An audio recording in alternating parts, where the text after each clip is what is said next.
العالمين والصلاة والسلام على سيد المرسلين أما بعد فأعوذ بالله من الشيطان الرجيم بسم الله الرحمن الرحيم والصلاة والسلام عليك يا رسول الله وعلى آلك وأصحابك يا حبيب الله الصلاة والسلام عليك يا نبي الله وعلى آلك وأصحابك يا نور الله نويت سنة الاعتكاف فرمان مصطفیٰ صلی اللہ تعالیٰ علیہ وآلہ وسلم ہے جس نے میری ذات مقدسہ پر ایک مرتبہ درود پاک پڑھا اللہ تبارک و تعالیٰ اس پر 10 رحمتیں نازل فرماتا ہے۔ ایک اور حدیث پاک کے اندر حضور صلی اللہ تعالیٰ علیہ وآلہ وسلم کا فرمان ہے جس نے 10 مرتبہ صبح اور 10 مرتبہ شام درود پاک پڑھا اللہ تبارک و تعالیٰ اس بندے کے اس دن اور اس رات کے گناہ معاف فرما دیتا ہے۔ ہمیں بھی چاہیے کہ ہم جو ہے زیادہ سے زیادہ حضور نبی رحمت صلی اللہ تعالیٰ علیہ وآلہ وسلم کی ذات مقدسہ پر درود پاک کا نذرانہ پیش کیا گیا ہے۔ اللہ رب العزت ہمیں بھی زیادہ سے زیادہ درود پڑھنے کی توفیق عطا فرمائے۔ حضرت سیدنا عمر بن عبد العزیز رضی اللہ تعالیٰ عنہ آپ ایک جنازے کے ساتھ قبرستان تشریف لے گئے، وہاں ایک قبر کے پاس بیٹھ کر غور و فکر میں ڈوب گئے۔ کسی نے عرض کی یا امیر المؤمنین آپ یہاں اکیلے کیسے تشریف فرمایا ابھی ایک قبر نے مجھے پکار کر بلایا اور بولی اے عمر بن عبد العزیز مجھ سے کیوں نہیں پوچھتے کہ میں اپنے اندر آنے والوں کے ساتھ کیا کرتی ہوں، آپ رضی اللہ تعالیٰ عنہ نے فرمایا کہ میں نے قبر سے کہا کیوں نہیں، تو مجھے بتا کہ تو اس کے ساتھ کیا کرتی ہے۔ اس قبر نے کہا میں تجھے ضرور بتاؤں گی، جب کوئی میرے اندر آتا ہے، قبر کہہ رہی ہے جب کوئی میرے اندر آتا ہے تو میں اس کا کفن پھاڑ کر جسم کے ٹکڑے ٹکڑے کر ڈالتی ہوں، اللہ اکبر، اور اس کا گوشت کھا جاتی ہوں۔ پھر اس قبر نے کہا کہ آپ مجھ سے یہ نہیں پوچھیں گے کہ میں اس کے جوڑوں کے ساتھ کیا کرتی ہوں۔ تو حضرت عمر بن عبد العزیز رضی اللہ تعالیٰ عنہ فرماتے ہیں میں نے یہ بھی پوچھا کہ ضرور بتا کہ تم اس کے جوڑوں کے ساتھ کیا کرتی ہے۔ وہ قبر کہنے لگی کہ ہتھیلیوں کو کلائیوں کے ساتھ، گھٹنوں کو پنڈلیوں کے ساتھ اور پنڈلیوں کو قدموں سے جدا کر دیتی ہے۔ اتنا کہنے کے بعد حضرت سیدنا عمر بن عبد العزیز دنیا لے کر رونے لگے۔ جب کچھ افاقہ ہوا تو کچھ اس طرح عبرت کے مدنی پھول اٹھانے لگے۔ اے پیارے اسلام بھائیوں، اس دنیا میں ہمیں بہت تھوڑا عرصہ رہنا ہے۔ جو اس دنیا میں سخت گنہگار ہونے کے باوجود صاحب اقتدار ہے، مطلب عزت والا ہے، گناہ بھی کرتا ہے پھر بھی اس کے پاس عزت اللہ تعالیٰ سے عطا کی ہوئی ہے، وہ آخرت میں انتہائی ذلیل اور خوار ہوگا۔ جو اس جہان میں مالدار ہے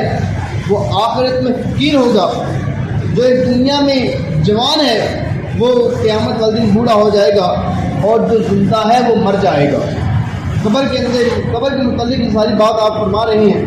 کہ دنیا کا تمہاری طرف آنا تمہیں دھوکے میں نہ ڈال دے، کیونکہ تم جانتے ہو یہ بہت جلد رخصت ہو جاتی ہے۔ کہاں گئے تلاوت قرآن کرنے والے، کہاں گئے بیت اللہ کا حج کرنے والے، کہاں گئے ماہ رمضان المبارک کے روزے رکھنے والے؟ خاک نے ان کے جسموں کا کیا حال کر دیا، قبر کے کیلوں نے ان کے گوشت کا کیا انجام کر دیا، ان کی ہڈیوں اور جوڑوں کے ساتھ کیا سلوک کیا۔ اللہ جل کی قسم دنیا میں یہ آرام دہ نرم بستر پر ہوتے تھے، لیکن اب وہ اپنے گھر والوں اور وطن کو چھوڑ کر راحت کے بعد تنگی میں ہیں۔ ان کی بیواؤں نے دوسرے نکاح کر کے دوبارہ گھر بسا لیے، ان کی اولاد گلیوں میں در بدر ہے، ان کے رشتہ داروں نے ان کے مکانات اور میراث جو ہے آپس میں بانٹ لی ہے۔ واللہ ان میں کچھ خوش نصیب ہیں جو قبروں میں مزے لوٹ رہے ہیں، اور واللہ بعض قبر میں عذاب کے اندر گرفتار ہیں۔ افسوس 100 ہزار افسوس ہے نادان آج مرتے وقت کبھی اپنے والد کی، کبھی اپنے بیٹے کی، کبھی سگے بھائی کی آنکھیں بند کر رہا ہے، ان میں سے کسی کو نہلا رہا ہے، کسی کو کفن پہنا رہا ہے، کسی کے جنازے کو کندھے میں اٹھا رہا ہے، کسی کے جنازے کے ساتھ جا رہا ہے، کسی کو قبر کے گڑھے میں اتار کر دفنا رہا ہے۔ یاد رکھ کل یہ سبھی کچھ تیرے ساتھ بھی ہونے والا ہے۔ کاش مجھے علم ہوتا کون سا گال قبر میں پہلے خراب ہوگا۔ پھر حضرت سیدنا عمر بن عبد العزیز رضی اللہ تعالیٰ عنہ رونے لگے اور روتے روتے بے ہوش ہو گئے اور 1 ہفتے کے بعد اس دنیا سے تشریف لے گئے۔ اللہ اکبر! یہ اللہ والوں کی شان دیکھیں کہ آپ کتنا اللہ کا خوف کرتے تھے۔ اللہ تبارک و تعالیٰ کے مقبول بندے ہونے کے باوجود آپ قبر کی تنگی کا اتنا خوف کرتے تھے کہ قبر کے اندر جا کر میرے ساتھ کیا سلوک ہوگا۔ حضرت عثمان غنی رضی اللہ تعالیٰ عنہ یہ اشرف مبشرہ صحابہ میں سے حضور صلی اللہ تعالیٰ علیہ وآلہ وسلم نے دنیا کے اندر انہیں کتنی مرتبہ جنت کی بشارت فرمائی ہے، لیکن آپ جس وقت کسی قبر کے پاس جاتے تو قبر کو دیکھ کر اتنا روتے کہ آپ کی داڑھی مبارک آنکھوں سے تر ہو جاتے تھے۔ آپ کے ساتھیوں نے پوچھا کہ علی جان آپ کے سامنے جہنم کا تذکرہ کیا جائے آپ اتنا نہیں روتے، آپ کے سامنے قیامت کا تذکرہ کیا جائے آپ اتنا نہیں روتے، آگ کا تذکرہ کیا جائے اتنا نہیں روتے جتنا آپ قبر کو دیکھ کر روتے ہیں۔ اس کی کیا وجہ ہے؟ آپ رضی اللہ تعالیٰ نے فرمایا کہ حضور صلی اللہ تعالیٰ علیہ وآلہ وسلم کا فرمانے عالی شان ہے کہ جب بندہ دنیا سے رخصت ہو جاتا ہے تو بندے کے لیے سب سے پہلی منزل جو ہے وہ قبر ہے۔ اگر بندے نے قبر کے امتحان کو، قبر کے منزل کو آسانی کے ساتھ پار کر لیا، اس کے لیے باقی پل صراط اور باقی جو ہے سارے معاملات وہ بھی آسان ہو جائیں گے۔ اور اگر معاذ اللہ بندہ گناہوں کی وجہ سے دنیا کے اندر رہ کر نافرمانی اللہ رب العزت کی کرتا رہا، حضور صلی اللہ تعالیٰ علیہ وآلہ وسلم کے فرامین پر نہ چلتا رہا،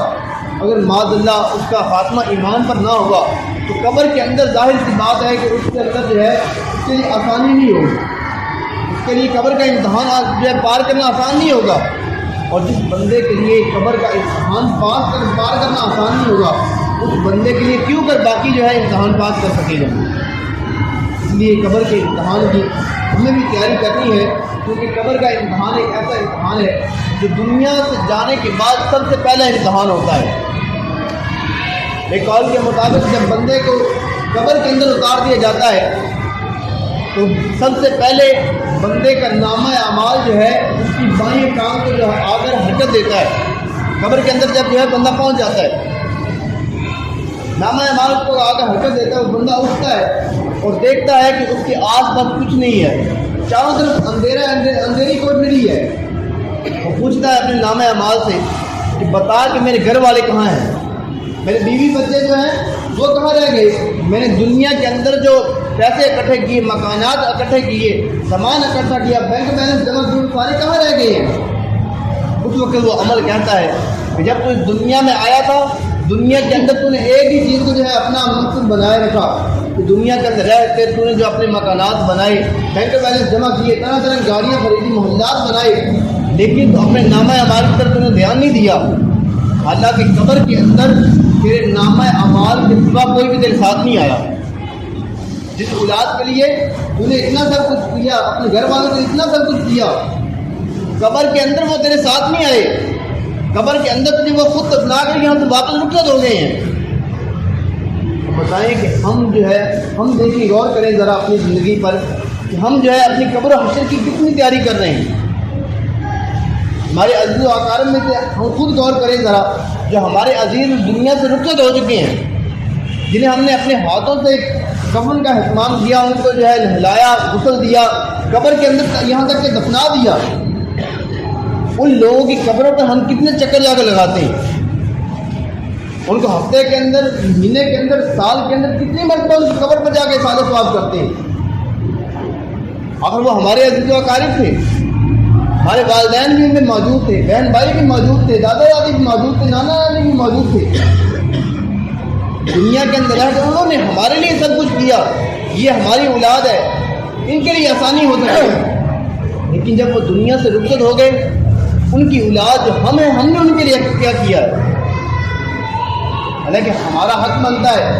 وہ ہمارے والدین ہیں، ہمارے عزیز و اقارب ہیں، جو بھی ہمارے اقتدار اس دنیا سے رخصت ہوئے ہیں، ہمارا یہ حق بنتا ہے کہ ہم ان کے سوال و سوال کے لیے کوئی نہ کوئی حصہ شامل کریں، ان کے لیے اس سوال و سوال کریں جتنا ہو سکے زیادہ سے زیادہ. لیکن ہم بھی جو ہے انہیں کی طرح ہم بھی اسی سوچ کے اندر ہیں کہ اپنی اولاد کے لیے آسانی کرنی ہے.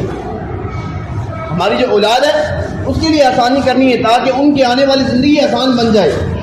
لیکن اپنی قبر کے بارے میں ہم غور نہیں کرتے.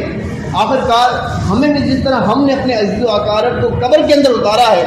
اسی طرح جس اولاد کے لیے ہم یہ سب کچھ کر رہے ہیں اس اولاد نے ہمیں جو قبر کے اندر اتار دینا ہے. اللہ تبارک و تعالیٰ کی بارگاہ میں دعا ہے اللہ رب العزت ہمیں بھی جو ہے اپنی قبر و حشر کی تیاری کرنے کی توفیق عطا فرمائے، نمازوں کی پابندی کرنے کی توفیق عطا فرمائے.